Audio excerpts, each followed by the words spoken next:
Hello and welcome to another episode of This, That, and the Other. Today I'm going to be discussing a fast food restaurant chain that existed in the Northern Virginia / Baltimore / Pennsylvania area called Gino's.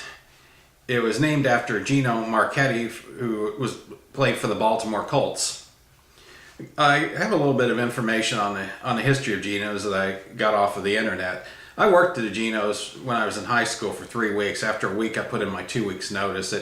I didn't care for the fast food business, and it wasn't a good mix being in high school and having to work until 1 o'clock in the morning cleaning. It just wasn't that schedule just didn't work out for me, so I never went back into that business again.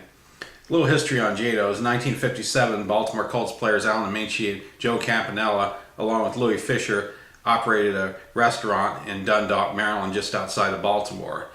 Several other stores were added to the Baltimore area soon after. In 1959, the trio was joined by Gino's Colts captain Gino Marchetti, and the chain became known as Gino's Drive-In. Within a year, the company went public to secure funds for expansion and began to reach up the East Coast into New England as far south as North Carolina. Gino's didn't franchise.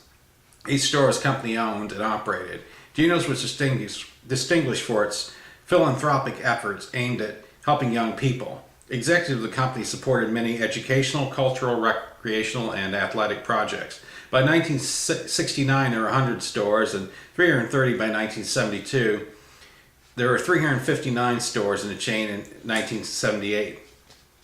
Gino's ran television commercials that featured Soupy Sales and Dom DeLuise. Over the years, Gino's advertising was everybody goes to Gino's during the 60s into the 70s. Gino's only Gino's in the 70s, and Gino's gives you freedom of choice was a bicentennial theme in 1976.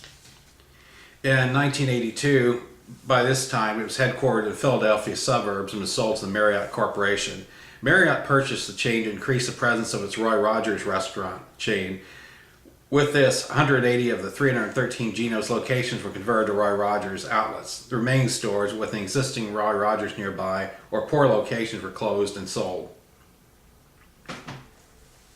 The dismantling of Gino's chain opened the areas that operated in Kentucky Fried Chicken, which allowed KFC to operate their own stores, which were previously held by their rights were previously held by Gino's to sell KFC. KFC purchased many former Gino's from Marriott and began a major expansion in these areas.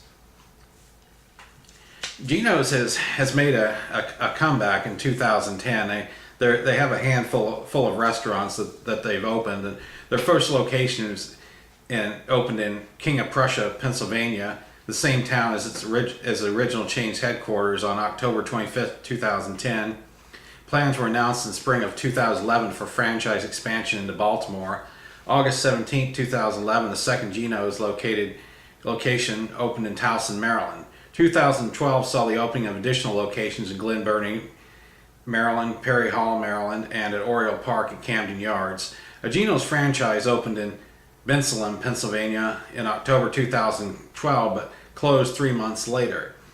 2013, Gino's Burgers and Chicken opened in Aberdeen, Maryland, but closed its King of Prussia location on July 9th, 2013. So they have made a little bit of a comeback, but don't have very many restaurants and haven't been back in business long, and they've already closed a couple of locations. So it'll be interesting seeing how they do. Here's a picture of a Gino, what Gino's looked like back in the day. I remember how they were built, and that attic area I remember was used for, they stored the supplies up there. I remember there was a stairway you could walk up to the attic, and you got the Gino's sign with the bucket of Kentucky Fried Chicken bucket next to it. But that's basically history I was able to get of Gino's and what memories I've had of the restaurant. Thanks for watching.